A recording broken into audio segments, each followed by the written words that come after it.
Bom dia, oitavo ano. Hoje é aula de geografia. Nós vamos corrigir o capítulo 10, África, População e Demografia. Nós vamos estar corrigindo a página 5, 9, 15, 16 e 17, ok? Então vamos começar pela número 5. De acordo com o texto, a África do Sul é chamada de Nação do Arco-Íris. Qual é a razão para esse apelido?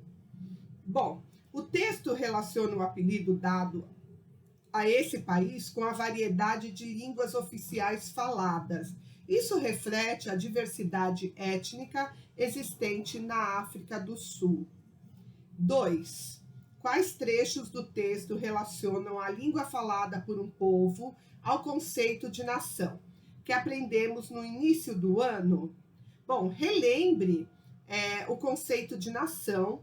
Ele se refere ao sentimento de afinidade de um povo, que resulta na manutenção de sua cultura e tradições. Isto é, uma nação é constituída por um povo que compartilha a mesma identidade nacional. Alguns trechos do texto reforçam a importância da língua no reconhecimento de identidade de um povo, tais como: se você não tem uma língua, você não tem coisa alguma. Estou conversando em inglês com você, mas não sou inglês. Quero falar Nama, porque isso é o que sou. O homem branco nos batia se nos visse falando nossa língua. Abandonamos o Nulu e aprendemos a falar afrikaans. Embora não sejamos brancos, isso afetou nossa identidade. Quer dizer, no período da escravidão, né, que praticamente eles foram abolidos de falar o seu dialeto, porque como os brancos não conseguiam entender, não sabia o que eles estavam falando. Então, aqui, gente, a resposta dessa questão é só o início, o exemplo vocês não precisam colocar, ok? Agora nós vamos para a página 9. Atividades. Por que não é possível afirmar que exista uma raça africana? Porque a África é o continente do mundo com maior variação genética. Como resultado, seus povos têm uma grande quantidade de variações morfológicas e um conjunto bastante variado de etnias. 2. De acordo com o primeiro gráfico da página 7, analise a projeção de crescimento populacional mundial, tendo como foco a África entre 2015 e 2100. Nota-se que, enquanto os demais continentes manterão estável ou até mesmo reduzirão seu ritmo de crescimento populacional, na África a população ainda estará em crescimento. Isso mostra que esse continente será responsável por grande parte do crescimento esperado da população global até 2100, especialmente a partir de 2050, quando o crescimento da Ásia entrará em declínio. 3. Quais as vantagens e as desvantagens para um país africano em ter um grande contingente de jovens em sua população? Bom, a desvantagem é que um grande contingente de jovens contribui para o crescimento populacional. Isso, em países pobres, pode levar ao aumento da pressão sobre os sistemas de educação e saúde. Os recursos naturais, a criação de empregos e a prestação de serviços básicos. A vantagem é que ocorre ao mesmo tempo um aumento no número de pessoas economicamente ativas, o que pode favorecer o crescimento econômico. Agora nós vamos para a página 15. O que já conquistei.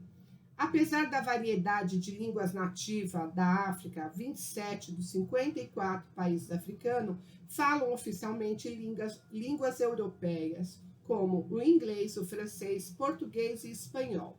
De acordo com seus estudos sobre a África, você sabe por que isso ocorre?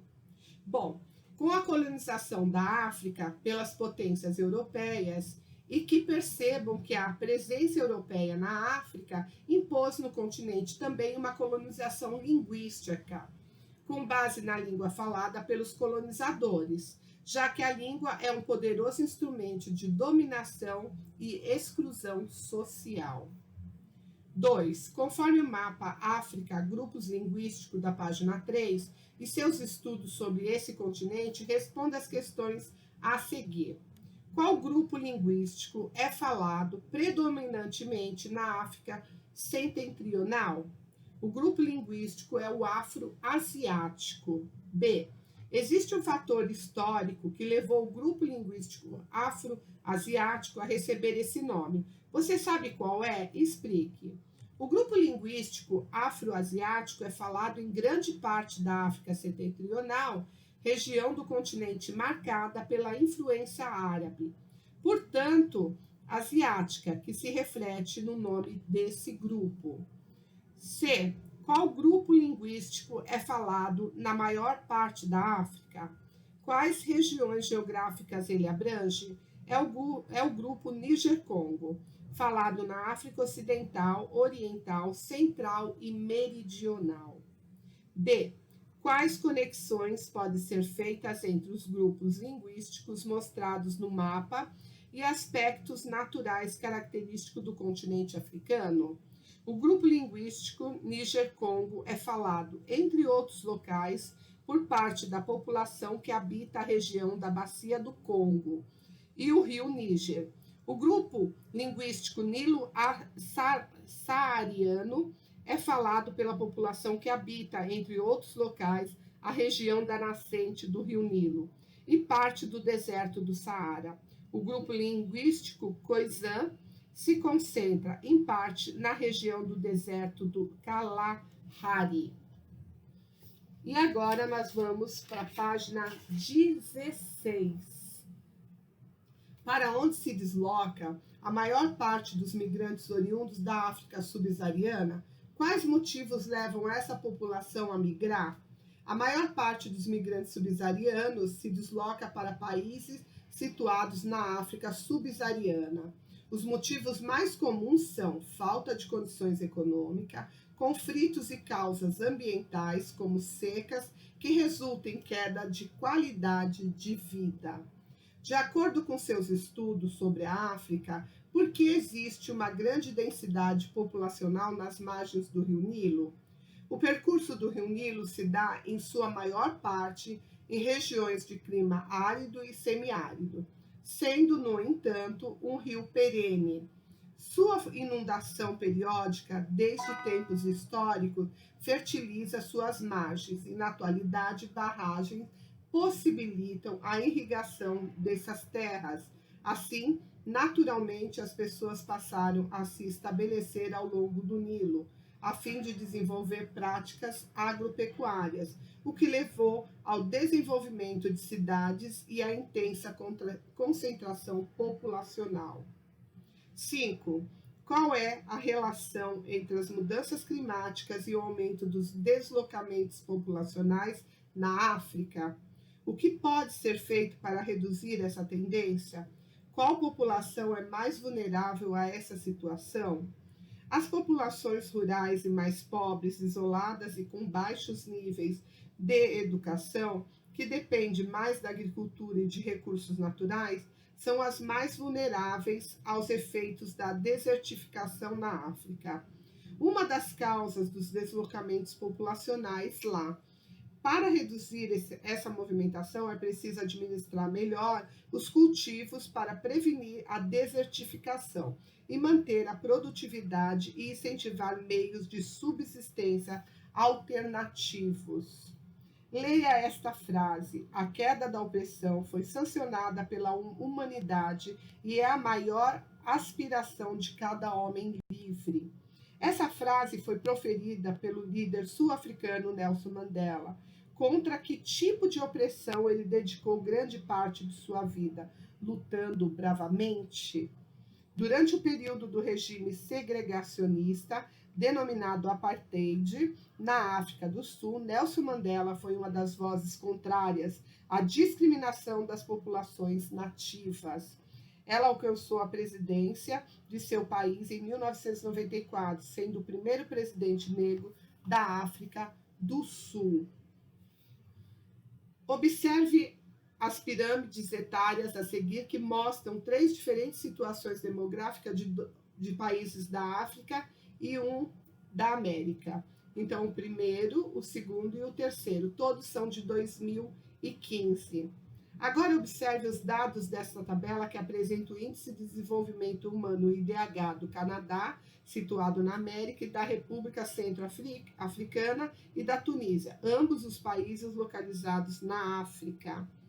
Aí, o Canadá com 0,926, República Centro-Africana 0,367 e Tunísia 0,735. Os dados aqui compare as informações das pirâmides 1, 2 e 3 aos dados da tabela. Assinale com X a alternativa que apresenta a correspondência correta. Então, aqui a alternativa correta seria a 2. O 1, a Tunísia, o 2 é o Canadá e o 3 é a República Centro-Africana.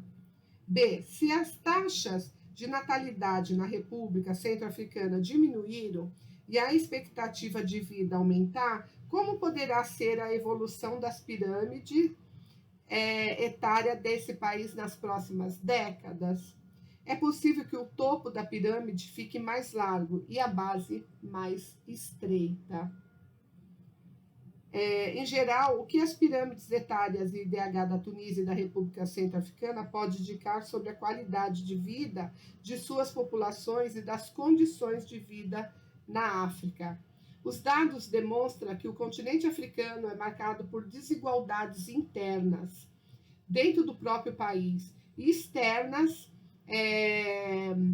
entre países do próprio continente. A Tunísia se encontra em um patamar mais elevado de desenvolvimento na África, com razoáveis indicadores socioeconômicos, proporcionando melhor qualidade de vida.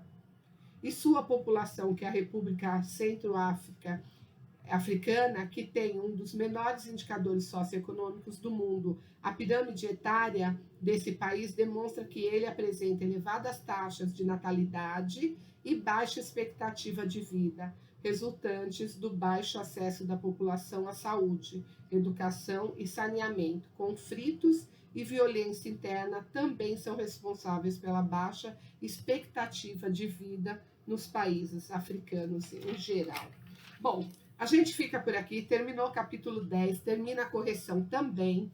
E na segunda aula a gente já começa o capítulo 11, Geopolítica da América e da África, ok? Tchau, gente!